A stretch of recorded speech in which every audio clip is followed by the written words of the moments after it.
Alrighty, morning guys and girls. It is a new day and we are back here with the Land Cruiser. So we put the core seal on and let it settle overnight, and I'm going to show you guys exactly what it looks like now. It seems like it worked pretty well. At least I'm pleased with the results. So this is what it looks like now. You can see there is a little bit of rust still left, but it is absolutely transformed from what it was last night. The one unfortunate part we were talking about, I didn't know what was going to happen there. That's what happened. So it does not look pretty. I'd say it looks worse than what it was before. The good thing is I do have some paint that is for this car.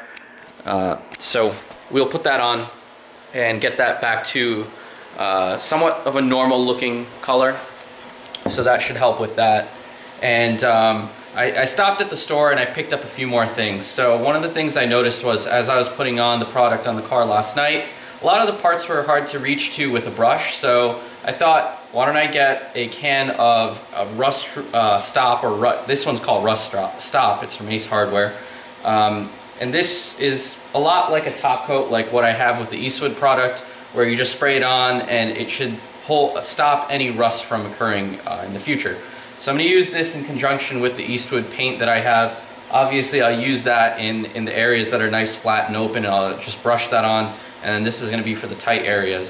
So we have progressed to the time where we're going to be starting to apply paint.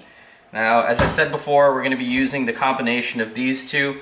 I do want to say that I am not in any way, shape, or form sponsored by any of these companies. These are just things that I buy based on how quick I can get them, the rating of them online, if they're good or if they're not. Eastwood generally has a very, very good rating. They make a lot of power tools and just stuff that is related to automotive work.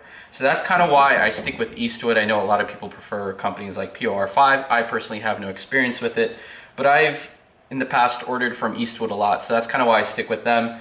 This I got from Ace Hardware just because it's my local hardware store, and I've seen some online reviews about this that it's not half bad. So I think this is worth using rather than just missing the places that are hard to reach. I rather at least use this and get some protection versus not doing anything at all. So let's go ahead and crack this open. Now, last time I used this, it was midsummer, and I did take it to the paint store to get mixed. So let's see what the condition of this is now. Man, this stuff smells real bad. Woo. Okay, so it looks like it is still mixed in pretty well. Let me show you guys. I told you guys I've done the rear of the frame on this truck behind the rear axle, and I just want to give you guys a little quick. I just want to show you guys how much paint I've used. It's not a lot at all. I used, let's see, we're like an inch from the bottom, and I have a whole gallon. So at that rate, I feel like I could probably do like 2 or 3 of these trucks. So, whoops, let's see, we're gonna zoom back out.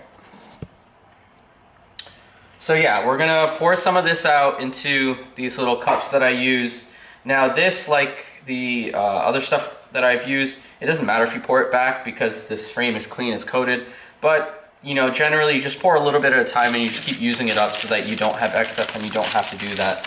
So again, we're gonna, you know what, I'm gonna go with the 3-inch brush so that we can applicate a little bit faster. So let me pour this out, and I'm gonna jump into the car and I'll switch camera angles so you guys can see what I'm doing. We are gonna get started over here. As we stated earlier, this frame right now has just the core seal on it, and it looks pretty good, but as a precaution, and since I have the material and this was my original plan, I'm gonna go ahead and start applying some paint on it, which I have right here with me. So let's grab a little bit and see how it looks. Now, okay, there we go. You can see that it's a much deeper black once it goes on. I was worrying that it was gonna be hard to applicate because, you know, I don't have the best lighting up here, and I thought with the dark spaces I might not be able to tell the difference in color, but this is seeming to be pretty easy. It's not too bad.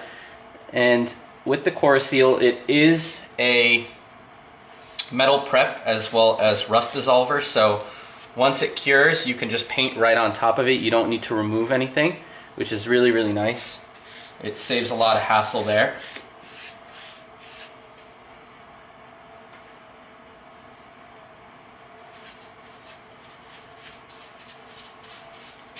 So you can already see I'm starting to get into some difficult areas, and the brush is proving to be a little bit difficult to use right now.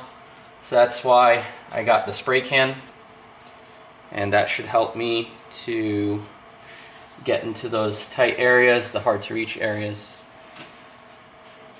This paint that I'm using does dry pretty quickly. It's dry to the touch within 20 minutes, and as soon as you applicate it, it gets very, very tacky. So you do get a bit of a arm workout while you do this, which is nice.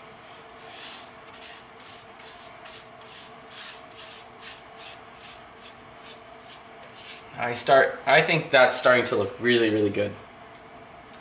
That's gonna hold up for, I think, a few years, so I'm pretty pleased with that.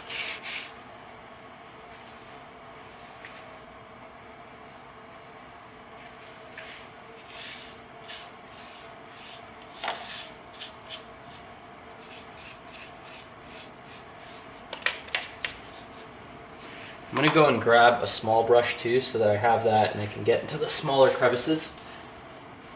Alright, I just went and grabbed this brush. I'm gonna be using a 1.5, but the scent of this paint is really starting to get to me, and you know, a lot of people overlook it, and I think it's so stupid to not take the precautions and wear the right stuff, because you may not think it now, you might feel fine right after, you might feel a little lightheaded or whatever, but these chemicals, sometimes they're so caustic they can cause brain damage and stuff like that. So it's really important that you grab yourself a respirator, not just a typical face mask or a paint mask. That's not going to cut it. You need one of these, and even then you can still smell it, but this is the best defense you've got. So if you're doing a project like this, definitely invest in one of these and keep yourself safe. So I'm going to pop mine on right now. I know it gets a lot tougher to hear me talk, so I'm going to do what I can here, and I'm probably going to switch over to some more different camera angles, and you guys will see how I continue that way. Now you can see in a lot of the areas I am just globbing this paint on. I'm not so worried about the aesthetic of stuff versus keeping everything protected. That's my main goal here, so that first, and we'll worry about the beauty later. It's definitely a matter of function over form here.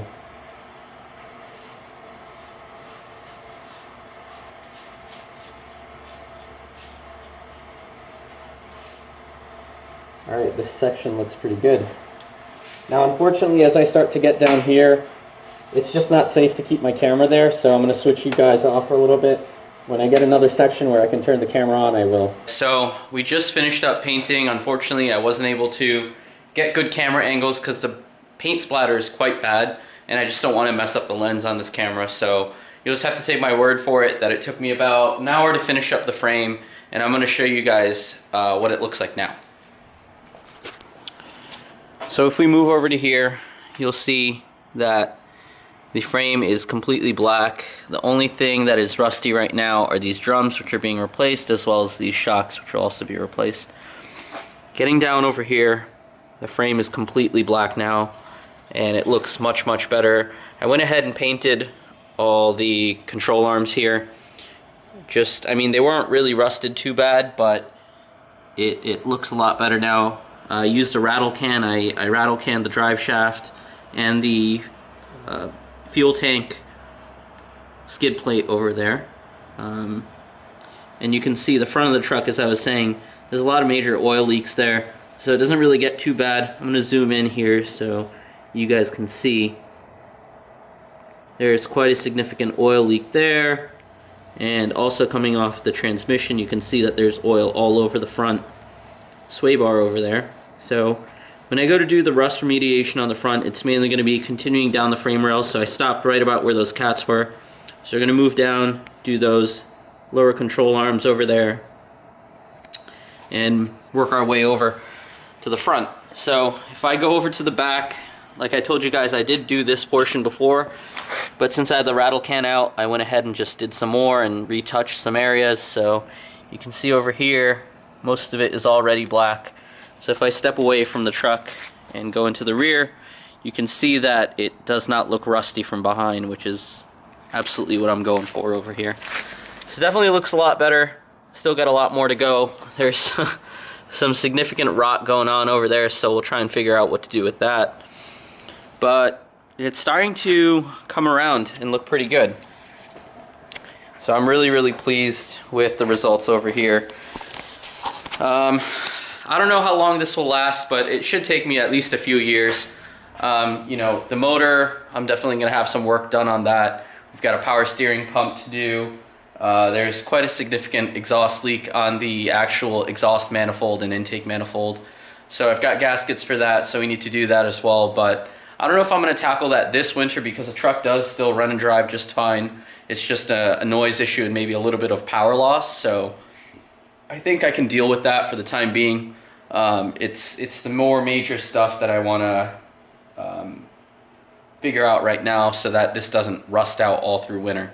So thanks for tuning in, and we will start doing a little bit more updates on that. There are some more parts coming for other cars. Definitely stay tuned. We're going to have a lot more content coming up.